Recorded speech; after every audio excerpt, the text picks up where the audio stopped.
si puedo cantar que mi corazón es tuyo, si puedo descansar en que no vas a dejarme así, si puedo confiar en que en medio de mi bajeza, de mi quebrantamiento, de mi oscuridad, vos seguís siendo Dios y seguís controlándolo todo. ¿Cómo no voy a venir a derramar mi corazón delante tuyo, mi Dios? ¿Cómo no voy a confiar en este Dios grande, precioso y perfecto?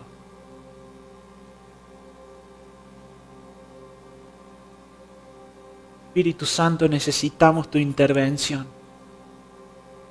Aquí estamos dispuestos a ti. En la debilidad de nuestra persona, Señor. Si hay alguien en este lugar que se cree sólido, fuerte, estable, bien, bueno, ante ti no lo somos. Comparados contigo, no hay nada que comparar. Por eso Cristo es nuestra fuente. Por eso Cristo es nuestra ancla, nuestra torre fuerte, nuestro puerto seguro, nuestra roca eterna.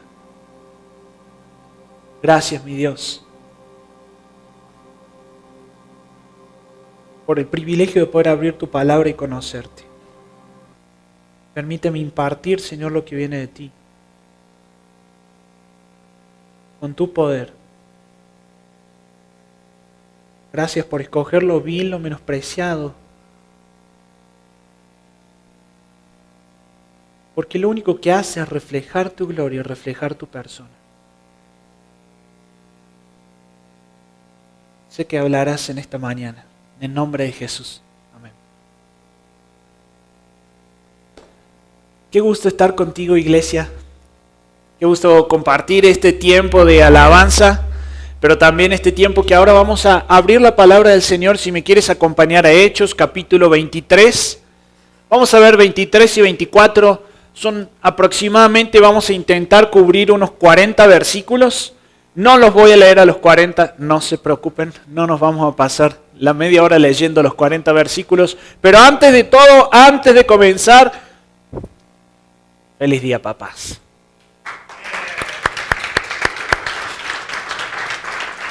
Justo el día de ayer estaba viendo, hay unas estadísticas y el Día del Padre, son estadísticas de Estados Unidos, pero el Día del Padre ocupa el lugar número 20 en las celebridades, en las celebraciones.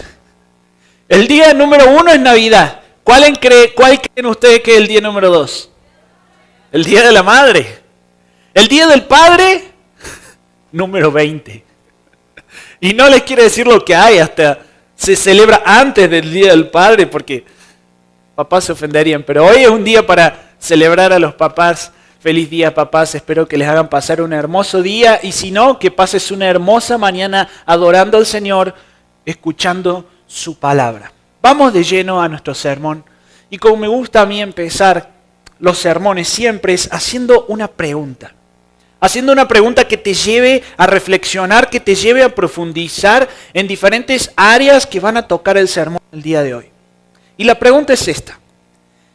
¿Alguna vez pasaste por momentos difíciles? ¿Alguna vez atravesaste situaciones que decís, oh, no quiero atravesar esto? No quería atravesar esto, no esperaba que esto me pase. Enfermedades que llegan sin aviso, situaciones que sabías que no iban a terminar muy bien, ahí llega el momento malo y tienes que atravesar. ¿Cómo atraviesas esas situaciones? ¿Cómo pasás esos momentos duros, esos momentos difíciles? Momentos duros e inesperados llegan constantemente. Aunque el hombre, el ser humano busca una estabilidad, siempre está persiguiendo esa estabilidad. Nosotros no tenemos el control de evitar que las adversidades lleguen. Algunas puedes evitarlas, pero hay otras que no. ¿Cómo evitas el cáncer? ¿Cómo evitas ciertas cosas que llegan de repente y no las esperabas? Y hay dos formas de atravesar las adversidades. Número 1, confiando en Dios y buscando su reino, descansando en que Él es soberano, en que a Él no se le pasó nada por alto. Número 2, desconfiando de que Dios es bueno y evitando su reino. Evitando su reino porque tu reino está siendo afectado. Y cuando vienen las adversidades y tocan tu reino, el reino de Dios, no, espérate Señor, ¿cómo quieras servir a la iglesia? ¿No ves lo que me está pasando? ¿Cómo espérate Señor? ¿Cómo que perdonar? ¿No ves lo que me hizo? Déjame que primero sane mi corazón. Cuando llega la adversidad, hay dos maneras de atravesarlo. Y estos dos capítulos que vamos a ver hoy tienen mucho que enseñarnos. Una de las verdades más importantes que vamos a ver en este pasaje es que podemos mantener la calma porque Dios tiene el control. No hay ni siquiera un aleteo de una mariposa que Dios no lo controle. No importa la situación alrededor nuestro, Dios siempre tiene el control. Y Pablo se encuentra en unas situaciones estresantes en estos dos capítulos y en este pasaje. Pablo es el objeto de un ataque terrorista. El pasaje dice que se juntan 40 personas que dicen, vamos a hacer un pacto, no vamos a comer ni beber hasta que Pablo esté muerto. Y si eso no pasa, que muramos. Un complot terrorista en contra de Pablo. Luego es acusado en un caso judicial que parece invencible, que tiene todo en su contra. El futuro de Pablo era incierto y no tenía un horizonte muy prometedor que digamos. Puede que te encuentres en una situación similar. Puede que para ti no haya un horizonte muy prometedor que digamos por delante, o puede que sí. Pero la realidad es que el futuro es algo incierto. ¿Qué piensas? ¿Qué te sucede a ti cuando imaginas el futuro? Gente que dice, no, que yo estoy tranquilo, sé que el Señor tiene el control de mi vida, tiene el control de lo que va a venir, de lo que va a pasar, y como dice la palabra, voy viviendo el día a día, cada día tiene su afán, dice su palabra. Uy, gloria a Dios por ese pensamiento. Pero a lo mejor te estresa el futuro, o te da ansiedad. Y puede ser que resulte más difícil afirmar para ti la soberanía de Dios. La tienes en un lugar teórico donde dices, sí, Dios tiene el control, pero ahí vas a tratar, ay no, ¿qué va a pasar? Y esto ahora, y la ansiedad, el estrés, toman lugar. Este pasaje nos muestra que podemos poner todo el peso de nuestra preocupación en nuestro Dios, en nuestro Señor, porque Él tiene el mundo entero en sus manos. La idea que quiero compartirte en esta mañana es que Dios tiene el dominio para proteger y cumplir su propósito en medio de la adversidad, por medio de justos e injustos. No importa qué, cómo, quién, cuándo, Dios tiene el control, todo lo gobierna, todo lo domina. Tu cuerpo, tu futuro, tus autoridades, el cielo, la tierra, absolutamente todo está bajo el dominio soberano de nuestro Dios. Y como Él está en control, nosotros podemos descansar que cuando pasamos esas adversidades, esos momentos difíciles, Él está al control, dominándolo todo y gobernándolo todo. Pero pastor, ¿cómo es que Dios está al control y me pasó esto? Dios está al control, aunque no lo entiendas. Pero pastor, entonces explíqueme la guerra, explíqueme la enfermedad, la violación a los niños. Dios está al control. Y tú no entiendes, no conocemos los procesos de Dios. No conocemos qué es lo que Dios tiene en mente y Él quiere hacer. Pero sin dudas que Él está obrando a favor de su propósito y de su gloria. Amén. Pablo apresado injustamente.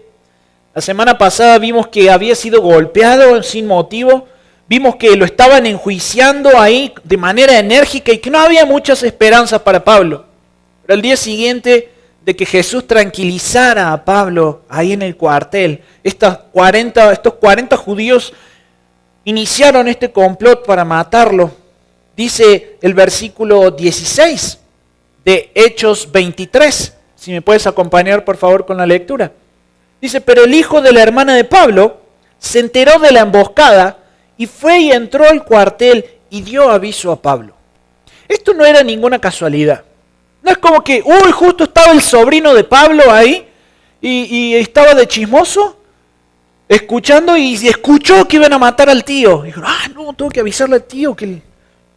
No había una casualidad en que eso estuviese sucediendo. Dios tuvo que proteger a Pablo porque el Señor le había prometido que Pablo iba a ir a Roma a testificar. Dice el versículo 11 del capítulo 23, a la noche siguiente el Señor se le apareció a Pablo y le dijo, ten ánimo, porque como has testificado fielmente de mi causa en Jerusalén, así has de testificar también en Roma. Dios había hablado y le había garantizado a Pablo algo.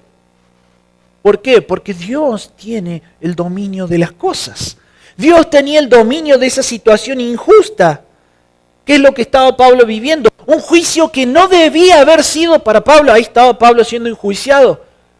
Se armó un complot terrorista donde estos judíos fueron al Sanedrín y el Sanedrín tuvo que mentir, hacer la vista gorda de ciertas cosas para acceder a matar a Pablo. Todo era injusto. Podemos ver acá que Pablo tenía una hermana y un sobrino del cual no se nos dice ni nombre ni edad porque nada de eso era relevante. Lo relevante es que Dios utilizó a este muchacho para cumplir su soberana voluntad. Y el Señor a menudo utiliza cositas como estas, detalles como estos para cumplir su voluntad. Ayer tuvimos una conferencia de jóvenes y tuve el privilegio de poder dar un taller acerca de la profecía. Y siempre que hablamos de la voluntad de Dios, de la soberanía de Dios, los milagros de Dios, las profecías del Señor, pensamos en cuestiones místicas. Pero ¿sabes qué? Dios actúa también frecuentemente, y yo te diría que hasta más en lo natural. Utilizó a un niño simplemente, bueno, no sabemos si era un niño, dice que era un joven, que escuchó, que era el sobrino de Pablo, escuchó lo que iban a hacer y fue... Y se enteró de la conspiración, se lo cuenta a Pablo. Pablo actúa sabiamente. Va, le dice al centurión, le dice Pablo al niño, al joven, al sobrino, ve y dile esto al centurión. Y va y le dice al centurión y el centurión romano hace su trabajo. Hace una carta donde se la manda a Lisias, que era otro general, hay otro comandante, para defender a Pablo, para proteger a Pablo. Y en esto, fíjate, no hay arbusto, no hay una zarza ardiendo, no hay un mar rojo abierto. No bajó un ángel a descender, no descendió un ángel para defender. Utilizó cuestiones muy naturales para proteger a Pablo. La vida de Pablo se salva como resultado de que la gente hace lo que tiene que hacer. Y Dios utiliza estas simples acciones para lograr sus propósitos. 40 judíos querían matar a Pablo, 470 soldados entrenados. Dice la palabra, acompáñame a Hechos 23.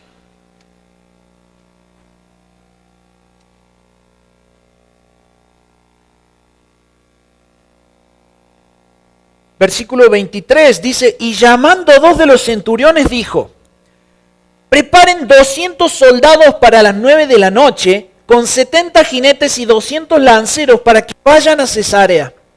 Debían preparar también cabalgaduras para Pablo y llevarlo a salvo al gobernador Félix. 470 soldados para defender a uno de 40.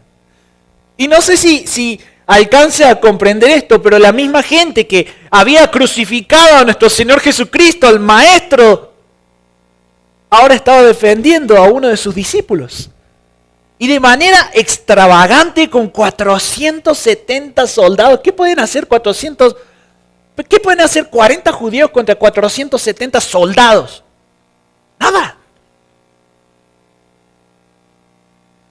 La soberanía de Dios puede obrar de formas que no imaginas.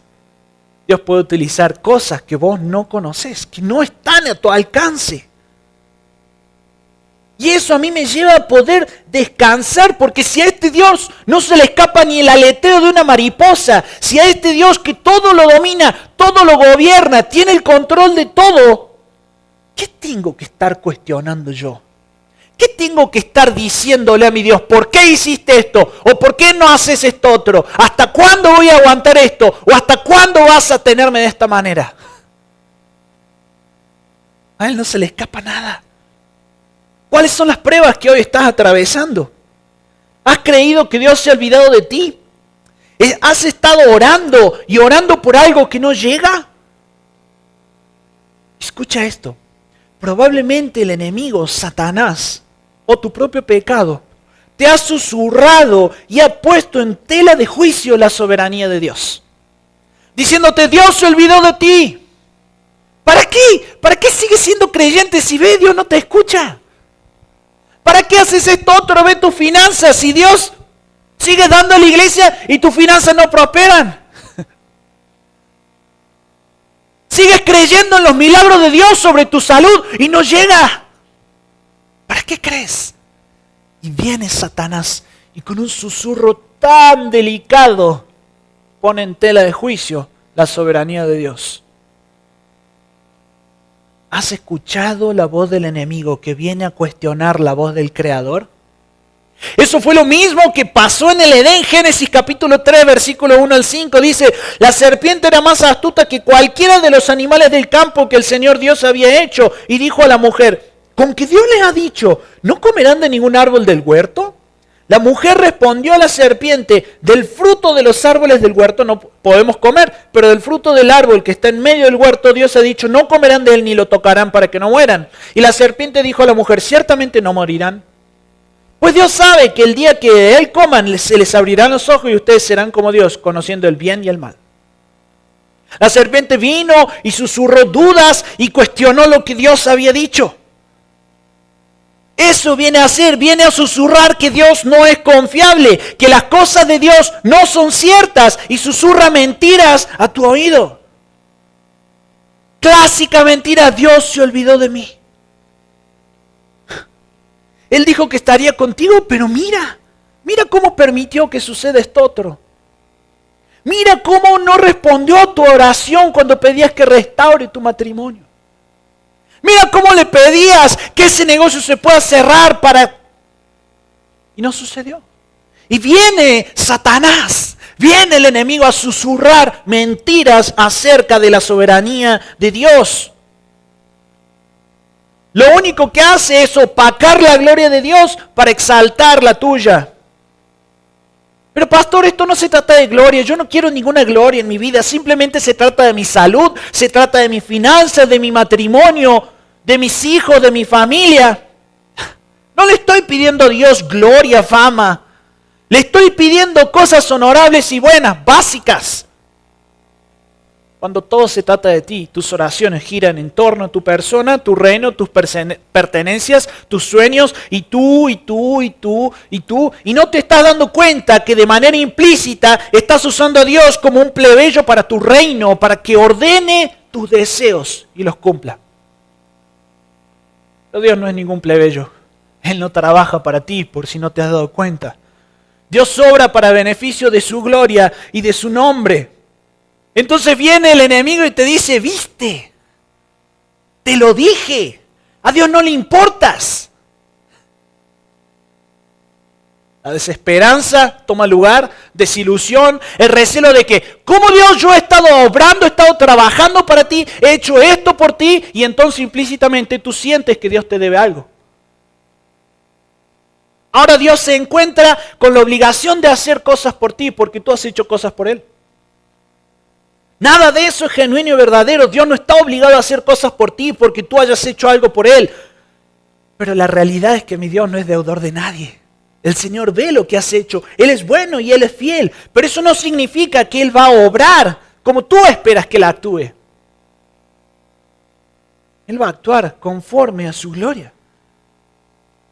El problema son las expectativas que tenemos de Dios. Tus ideas de qué es lo que Dios debería de hacer o no hacer, ese es el problema. Si Pablo hubiese pensado de otra manera, hubiese escuchado las palabras de Lucas en el capítulo 21, cuando estaba ahí, no sé si recuerdas, estaba Agabo, vamos, capítulo 21, Lucas 21, versículo 10.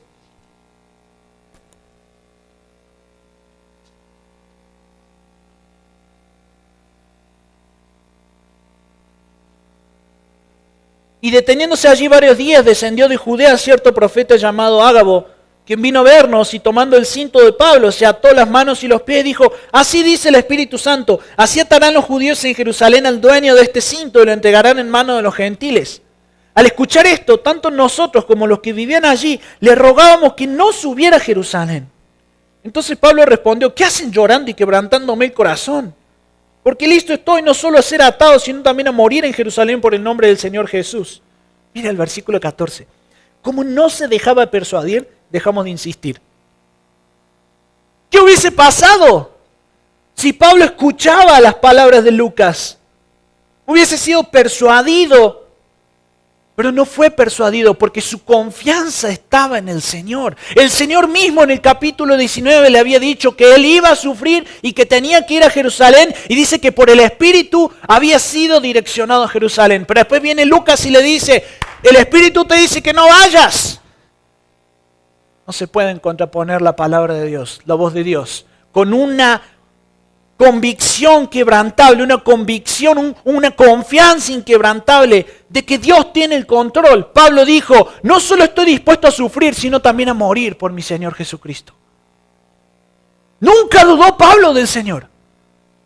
Ni un momento hubo una duda ahí.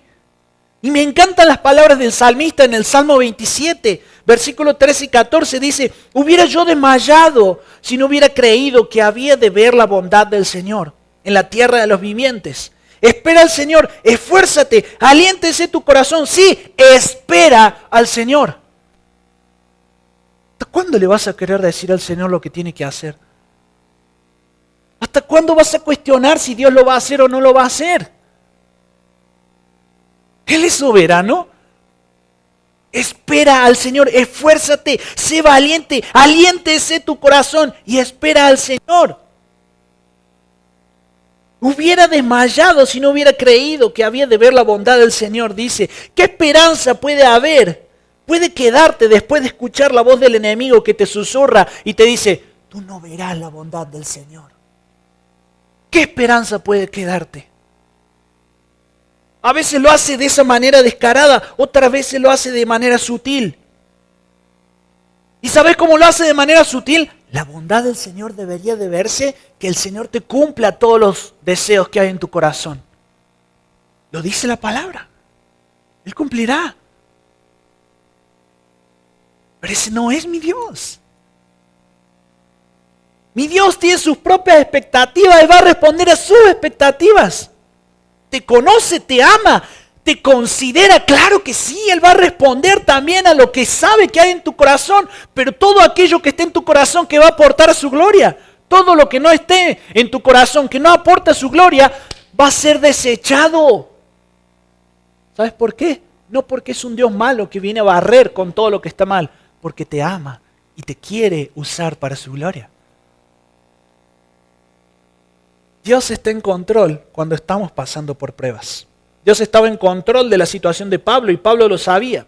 Lisias, ahí ese comandante, hace una carta y la declaración más importante en esta carta es que muestra a Pablo como inocente. El problema, dice, el problema que están teniendo con este tipo, dice Lisias en la carta, luego lo puedes leer, por cuestiones de tiempo no lo leo, es un problema teológico. No es algo que justifique su muerte ni el encarcelamiento. Dios estaba en control no solo de la vida de Pablo, sino que además el hecho de que Pablo no sea una amenaza para Roma significaba que el movimiento cristiano no era un problema. No representaba un problema. Querido, confía en la soberanía de Dios y en su capacidad para protegerte, dirigirte, incluso en situaciones difíciles y peligrosas. Y si a lo mejor es tu primera vez en una iglesia cristiana, escuchando acerca de esto, ¿tu vida está librada al destino, al universo o a la naturaleza? Porque eso es lo que cree el mundo. Y todo eso es impersonal. Pero hay un Dios dominante, soberano y cercano. No estamos librados al azar. Necesitamos confiar en el Dios que todo lo gobierna. El saber que tengo un Dios que todo lo gobierna, todo lo controla, me otorga tranquilidad, confianza y fe para ser testigo de este Dios maravilloso. Cuando el enemigo logra robarte esa confianza, robarte esa tranquilidad, robarte esa fe de que Dios está en control, te deja inhabilitado para ser un testigo fiel. No te quedan herramientas para venir y decir, mi Señor es el Dios que todo lo gobierna, que venció la muerte, que venció mi pecado y que se levantó de la tumba. Cuando dudas de Dios, estás muy lejos de ese punto. Y viene Satanás a robar eso. ¿Cómo vas a ser un testigo fiel de alguien el cual dudas? De alguien el cual no crees, de alguien el cual estás diciendo, no sé si es verdad todo lo que dicen de ti. Pero Pablo confiaba plenamente en el Señor. Por eso los acusadores de Pablo iban en serio. Ya en el capítulo 24, en los versículos del 1 al 9, podemos ver cómo los judíos trajeron a un abogado, Tértulo, para que procesara a Pablo y presente la acusación ante el juez. Y Tértulo, de manera muy inteligente, de manera muy perspicaz, comienza su speech adulando a Félix, intentando acusar a Pablo.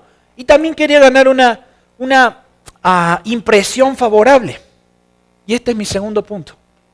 Podemos ser testigos fieles de Dios, incluso en situaciones de tensión, cuando los enemigos del Evangelio se oponen. Viene Tértulo, hace este speech, adula a Félix, que era el juez, y luego hace varias acusaciones, tergiversando lo que Pablo había hecho y dicho, utilizando verdades a medias y también utilizando mentiras. Los que se oponen a Cristo van a hacer todo lo posible para oponerse al reino de Dios. Van a utilizar todo lo que esté a su alcance. Cuestiones políticas, habilidades homiléticas, mentiras, sobornos. Y esa oposición no debería de sorprendernos. Al contrario, necesitamos estar listos, preparados espiritualmente para estos ataques. El hecho de poder confiar en un Dios soberano que todo lo gobierna, te habilita a ti para poder ser un testigo fiel cuando viene esta gente que viene a oponerse.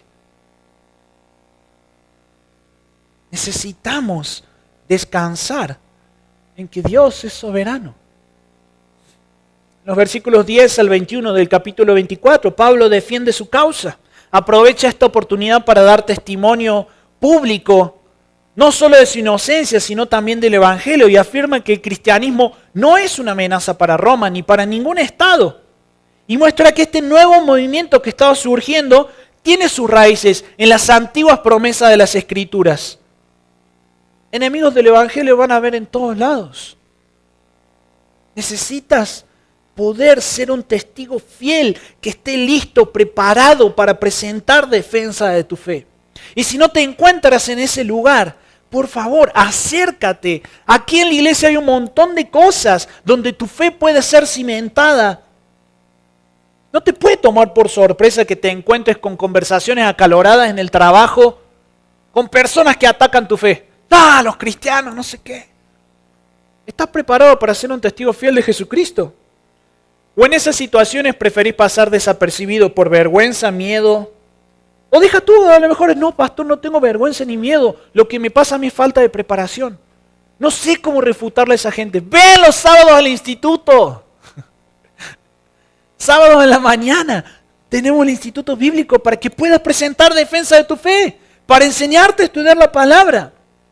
Porque podemos ser testigos fieles incluso en situaciones de tensión cuando los enemigos del Evangelio se oponen. ¿Sabes por qué?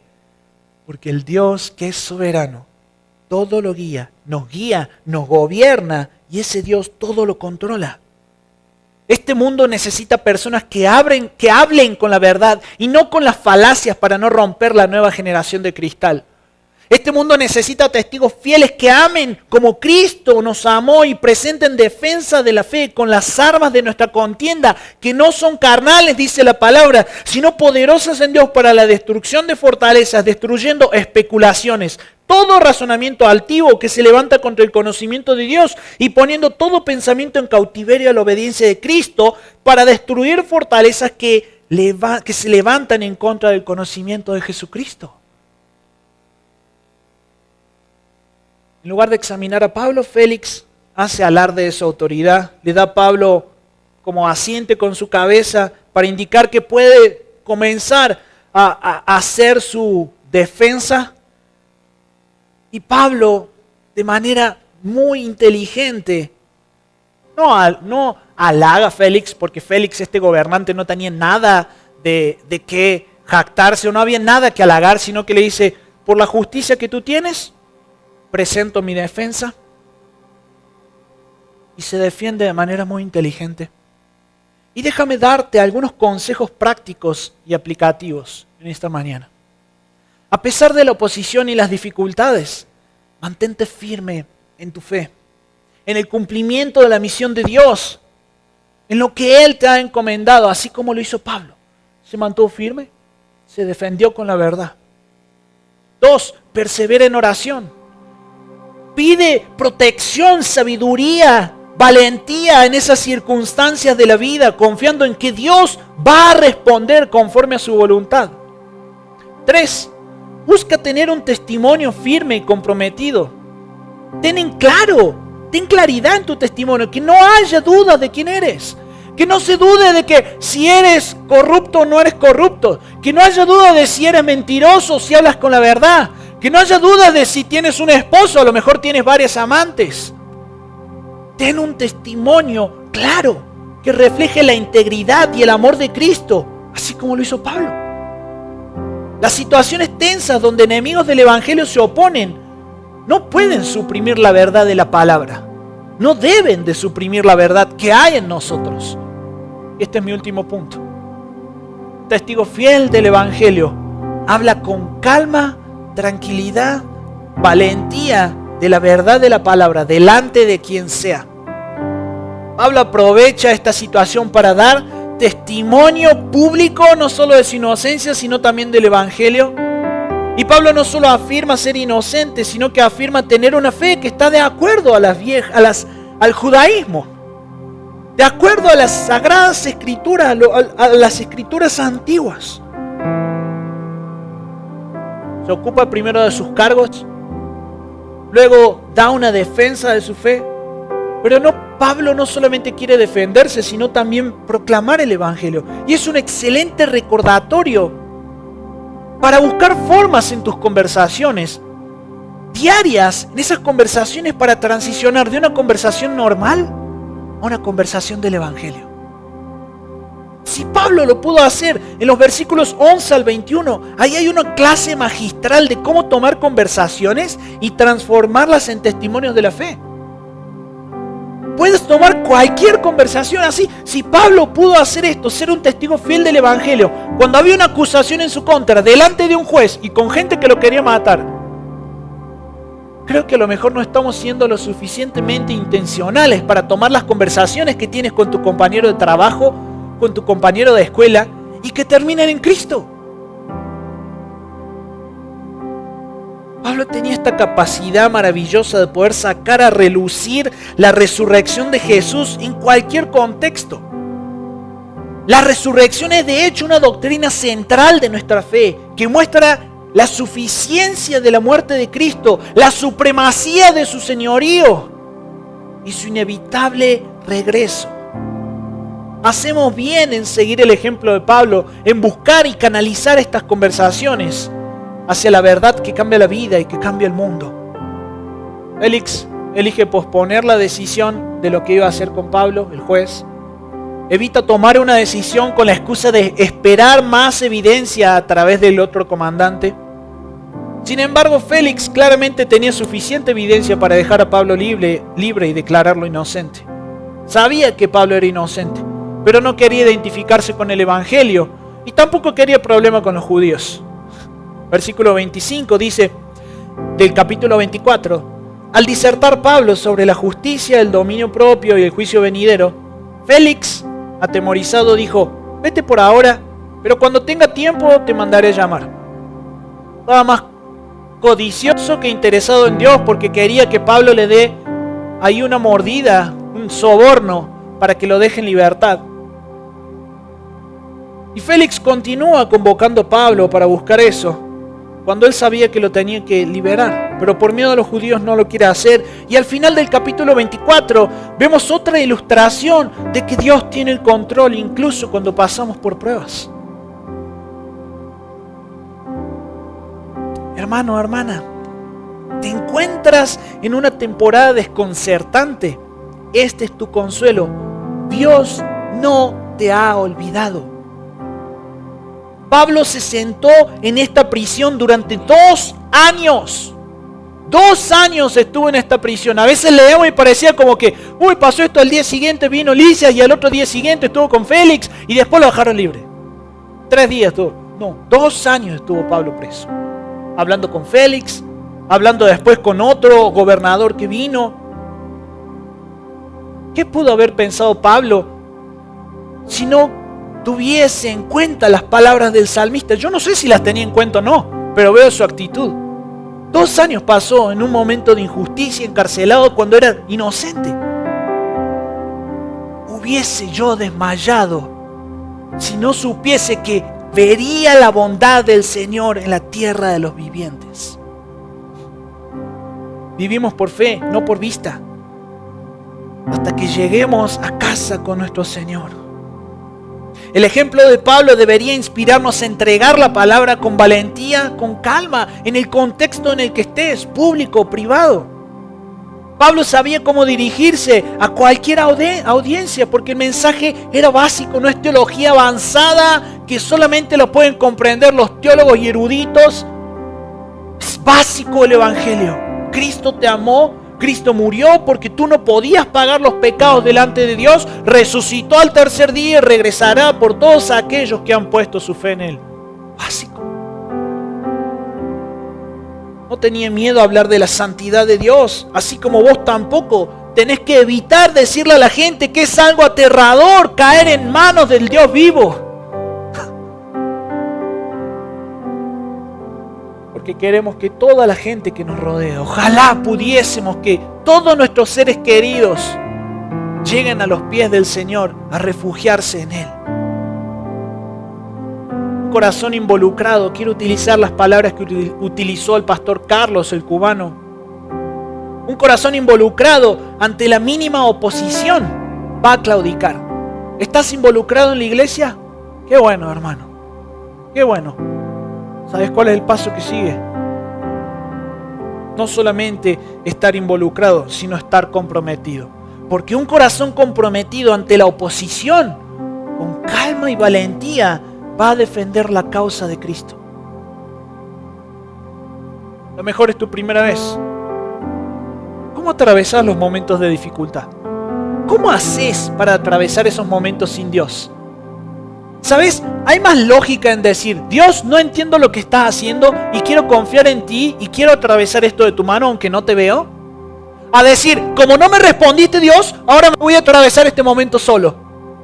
¿Cómo haces para atravesar los momentos difíciles sin el Señor? Porque hay un Dios que promete estar con sus hijos, estar en el valle de sombra y de muerte, y sin Cristo estás solo.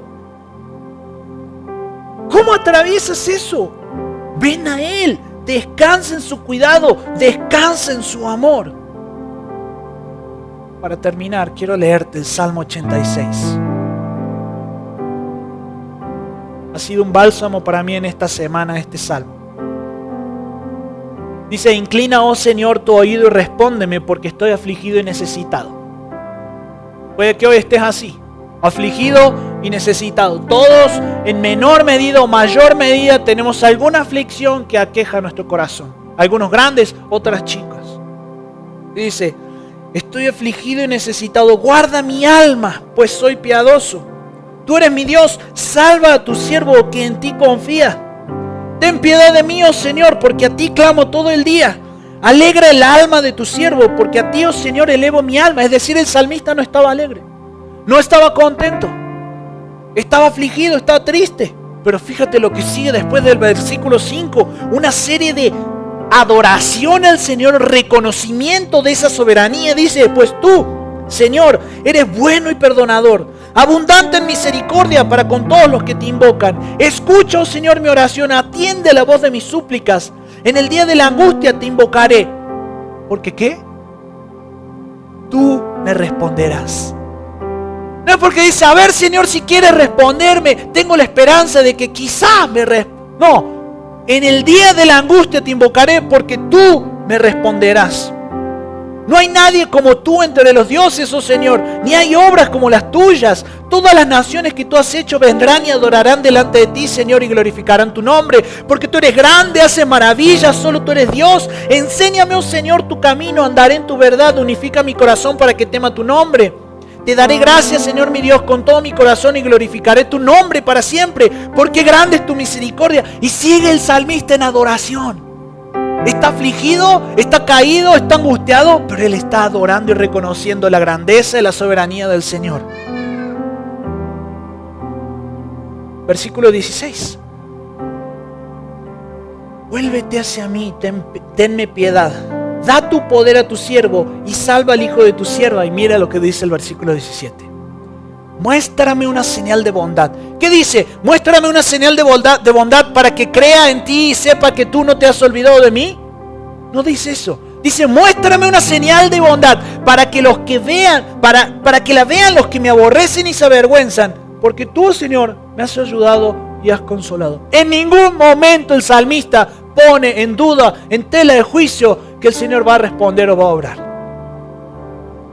Nunca duda de que Dios es soberano. Nunca duda de que Dios está con él. Nunca duda de que Dios tiene el control de las cosas. Y hoy quiero invitarte a que puedas tener la misma actitud que tuvo Pablo delante de Félix, delante de Lisias, delante del Sanedrín. La misma actitud que tiene el salmista de decir, mi Dios va a responder. No sé cómo. No quiero ponerle una expectativa, Él va a responder. A lo mejor no has visto la respuesta de Dios porque no ha sido tu expectativa la que se ha cumplido. Pero sin dudas el Señor te va a responder y Él va a hablar. Porque Dios es un Dios fiel. Dios es un Dios de amor. Dios es un Dios el cual no se ha olvidado de ti. Así como Él tampoco se ha olvidado de ti. Oremos. Precioso Señor, alabo tu nombre, exalto Señor tu persona. Jesucristo, Rey de Reyes, Señor de Señores. Mi alma, Señor, desfallecería si no supiese que veré la bondad de mi Dios en la tierra de los vivientes. Señor, hay muchos aquí que necesitan ser animados por ti y quizás esta palabra viene justo, Señor, en un momento donde estaban dispuestos a claudicar y a entregar todo, donde ya había dudas tan grandes, el enemigo había susurrado tanto que habían perdido de vista qué es lo que es ser un testigo fiel tuyo. Enfócanos, vuélvenos a ti para que podamos ser esos testigos fieles que no tienen problema de hablar a aquellos que se oponen al Evangelio. No tienen problema de presentar tu verdad, Señor, delante de quien sea. Y Dios, tú responderás. Y Señor, permite que seamos testimonios de la gloria de tu persona en nuestra vida.